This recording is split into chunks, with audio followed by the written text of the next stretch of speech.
Ассаламу алейкум, стоп коррупция атамасында көрсетуіміздің нәубеттегі саны эфирде.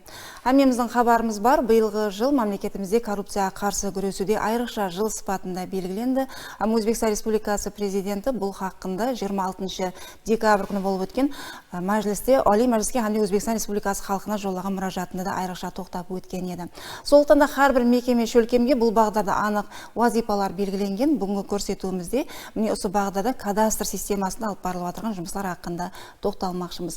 Көрсетуіміз қатынасушысы мемлекеттік кадастрлар палатасы Қарақалпақстан Республикасы басқармасы коррупцияға қарсы күресу бойынша басқан иесі Ерімбет Абибулла Жаңабаевич. Коррупция хақында президентіміз жүза кескін баянатпенен шыққан еді. Мәселен, коррупцияға жол қойы бұл мемлекетімізде алып барылып отырған реформаларға қиянет деп атап өткен еді. Не үшін бүгінгі күнде мемлекетімізде сол коррупция осы дәрежеде етібар қаратылып отырыпты һәм биылғы жылды айрықша жыл сыпатында белгіледі мемлекетіміз басшысы тарапынан. Мемлекетке бір сол ең бір тосқынлық қылатығын рауаждануына ілетілердің бірі жасалынады. Коррупцияның ең жақын түрлері болса, мәселен, непотизм, жақын ағайын туысқандықтар, лоббизм, жеке мабдарлық дейміз. Соған жаман ілетілер бұл коррупцияның түрлері жасалынады. Коррупцияның жаңағыдай бір түрлері көп. Mesela вертикал түрде коррупция, горизонтал түрде коррупцияның түрлері бар. Жәмиеттің, мемлекеттің рауаждануымен біргелікте біз реформаларымыздан заманға сай болу керек. Заманға сай болмайтын болса, біз рауаждану болмайды. Себебі қазіргі уақытларда олма дүние жүзінде басқа коррупцияның жаңа түрлері пайда болды. Жаңа түрлері пайда болды. Біздерде жаңа реформалар соған сәйкес, соған қарсы, яғни реформалар шығып атыпты. 2025 жылы 30 декабрьде 270 санлы фарманы қабыл етілді. Мемлекетімізде не үшін президентіміз бұл қайта-қайта айтып жатыр? Себебі мемлекетте имиджін, яғни жоғары орынға көтерілуінде, біздің мемлекетімізге инвесторлар, басқа сенім білдіру мақсатында басқа мемлекеттік емес шөлкемдер бар, фондлар бар, басқа нелер бар. Бұлардың әмесі сенім мемлекетке ашықтылық, демократиялық принциптер болған жағдайда сенім білдір біздерге келуі мүмкін. Біз ашықтылық болу үшін біздер не болу, әдалатлық болу керек, туры принципті ашықтылық саясаты болу керек. Осы мақсатта бұл комплаенс ішкі назарат түзімін қабыл етілді. Ол туры айтып ойлаймын, себебі ішкі қадағалау бөліміне ешкімнің тосқынлық қалмайды, заңға бойсынады еді.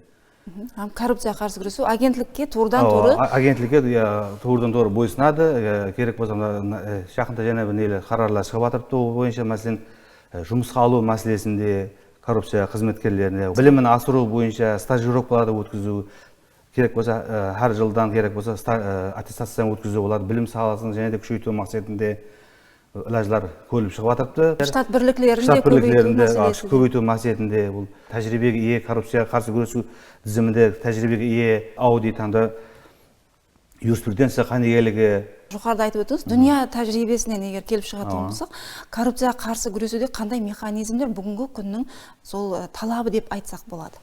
Коррупцияға қарсы күресуде коррупцияға қарсы милли агентлігі муафақатсыз орган есептелінеді. Оған бірқанша кең уәкілеттіктер берілді. Болған уәкілеттерде сол әр айда керек болса есептаулар қылынады. Мәселен, сол біздің кадастр системасын алатын болсақ, мәселен, сол анализ қылып шығамыз. Әрбір мәселен коррупция қаупі бар жердегі мәселелерді көбірек итібар беріп соған бақылау, құқықтық бақа беру мәселелерде тікелей сол жұмыстар алып барылып жатырыпты. Бұл бойынша әр айда есептаулар қылынған әжілер коррупцияға қарсы күресу бойынша тікелей сол коррупцияға қарсы күресу бойынша милли агентлікке есептап беріліп тұрды. Демек, агентлік сол әрбір мекеме шөлкемдегі ішкі жағдай мен сол комплаенс қызметкерлер арқылы хабардар болды. Бұл өз кезегінде бұл ішкі қадағалау қызметкерлерінің жауапкершілігін асырау керек. Бұлар бірінші кезекте не нәрселерге етібар беру керек? Қандай сол механизмлерден пайдаланып өз жұмысын жолға қою керек болады? Бірінші нәубетте бірінші болып сол енді тәжірибеге ие адам болу керек, сол түсінетұғын, сол қауіп-қатер жағдайын түсінетұғын. Әрбір қызметкерді жұмысқа алу, комплаенс қызметі қатынасып жатырыпты. Сіз сұралады, сіз хақиқаттан өз неңізбен, ықтиярыңызбен келдіңіз ба, я сіз бір жұмысқа кіруге кімдір жәрдем берді ма, бір таныс арқылы келдің ба деген мақсатта сұралып жатыр. Оларға жұмысқа кірген уақытта мәпелер тоқыласуының алдын алу мақсатында мәпелер тоқыласуға дұрыс келмей ме, дұрыс келетін болсам болып қалуы мүмкін, мәселен бір ағайыны басқа бір несі танысы бір не болып қалуы мүмкін. Сіз дархал өзінің бастығынан бастап туырдан тура басқаны хабардар беру хақында. Ертең жауапкершілік бар, бұл жауапкершілік ауыр ақпарат алып келеді бұл затлардың әмесі.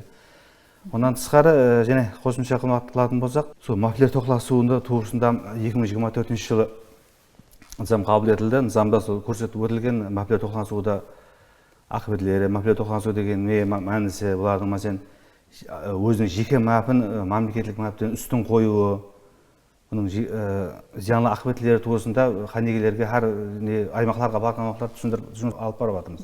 Демек, бұнда бүгінгі күн талап етіп жатырды, коррупцияның ақыбетлерімен емес, коррупцияның алдын алу ілажыларын көру ең текарғы мәселе сипатында қаралмақты.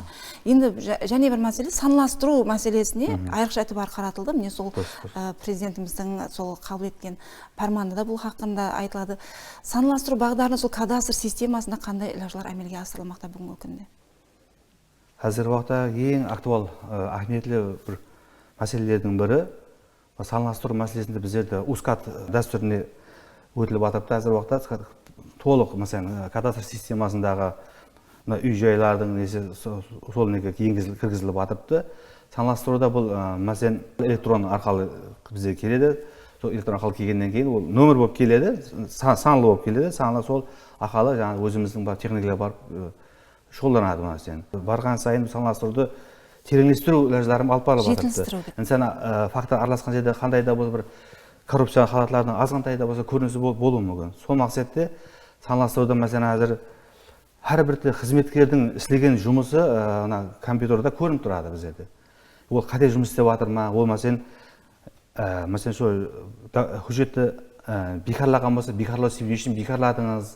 Бұл бұқара маржадан болуы мүмкін, бұқараға түсіндіру керек. Мына жағдайда сіздің хұжетіңіз мына жайға тура келмейді. Соның үшін біз қайтардық. Хұжеттеріңіз толық емес деп. Демек, әрбір басқыштағы жұмыстың бұл рәсмилестіріліп барылуы, оны ертең өзгертуге имканият бермейді. Бекарлағанның турасында текарлап беру керек. Текарлап бермесеңіз, ол қызметкер жауапкер болады.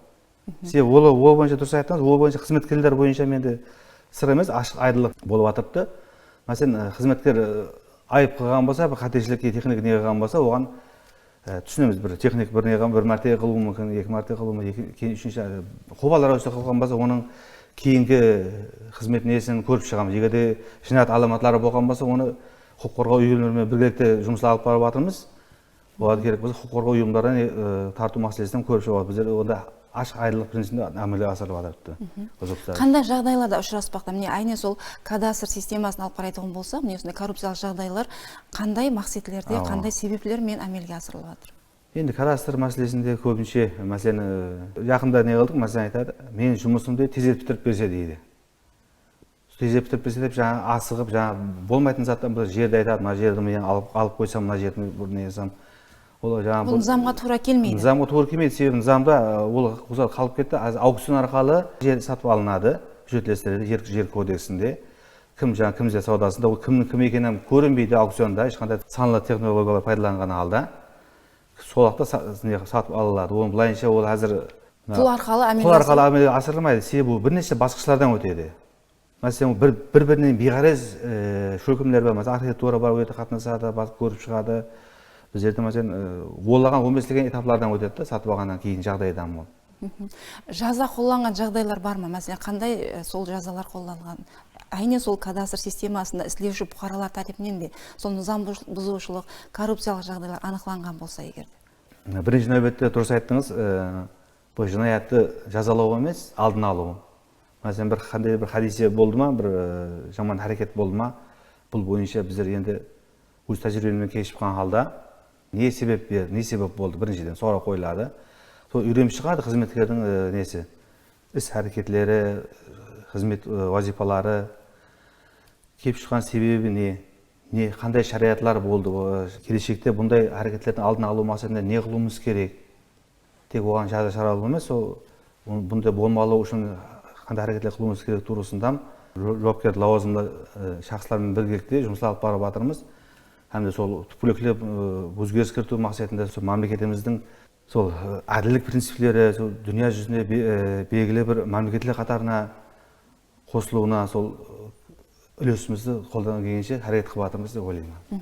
Сізге мағлұматлар, пікірлер үшін minnетtarшылық білдіреміз. Естілетіп өтемен көрсетуіміз қатынасушысы, мемлекеттік кадастрлар палатасы Қарақалпақстан Республикасы басқармасы коррупцияға қарсы күресу бойынша бас қанегесі Ерімбетов Абибулла Жаңабаевич болды. Осымен бүгін көрсетуімізді жұмақлаймыз және көріскенше.